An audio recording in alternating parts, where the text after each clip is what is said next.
SP1-2 মিলে দুটো group হয়েছে। গ্রুপ এ রক্তিম যার হেড এবং গ্রুপ বি জিয়া যার হেড। তোমাদের জন্য 7টা প্রশ্ন থাকবে। 7টা প্রশ্নের মধ্যে এক একটা প্রশ্ন ধরা হবে। যদি এ টিম না পারে সেই প্রশ্ন চলে যাবে বি টিমের কাছে। এক একটা প্রশ্নের জন্য 2 নাম্বার থাকবে। আর যদি এ টিম প্রশ্নটার উত্তর দিতে না পারে তাহলে বি টিমের কাছে প্রশ্ন চলে গেলে বোনাস হিসাবে তারা 1 নাম্বার পাবে। হয় সেই ফুলটা, সেই শস্যটা, সেই ফসলটা শীতকালেই হয়, যার ফুলও খাওয়া যায়, পাতাও খাওয়া যায়, আবার ফল থেকেও একটা জিনিস পাই, সেটা আবার রান্নারও কাজে লাগে। সর্ষে ফুল। ভেরি গুড, সর্ষে ফুল। 2 নাম্বার পেয়ে গেল রক্তিমের গ্রুপ। এমন কয়েকটি ফুলের নাম করো শরৎকালে ফোটে। কাশফুল।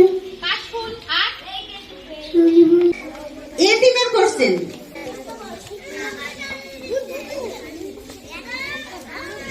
রিয়ান উত্তর দেবে।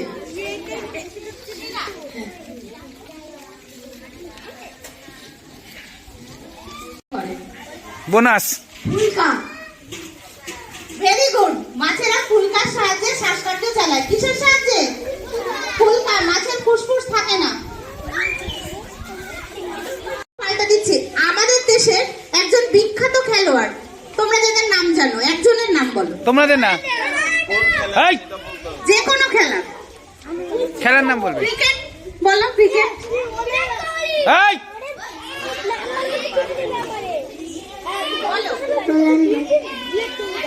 ও বলছে Ronaldo.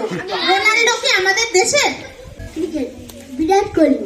Very good. Cricketer Virat Kohli. প্রশ্ন এ গ্রুপের কাছে। এই বিষয়ে বলে রাখি, তোমাদের প্রত্যেকটা প্রশ্নের জন্য 2 নম্বর করে পাবে। যখন এ গ্রুপ স্যারেন্ডার করবে পাস বলে দেবে। যদি এ গ্রুপ না পারো তাহলে পাস বলে দেবে। আমরা বি গ্রুপকে এই প্রশ্নের উত্তরের জন্য বলবো। তাহলে প্রথম প্রশ্ন এ গ্রুপের কাছে। ভারতবর্ষের রাষ্ট্রপতির নাম কি? তোমাদের কাছে প্রশ্ন বলছে এই গ্রুপের পক্ষ থেকে শুভময় দাস। দ্রৌপদী মুর্মু। সবাই শুনেছ? আমার প্রশ্ন হলো, রাজ্যের বিদ্যালয় শিক্ষামন্ত্রীর, বর্তমান বিদ্যালয় শিক্ষামন্ত্রীর নাম কি?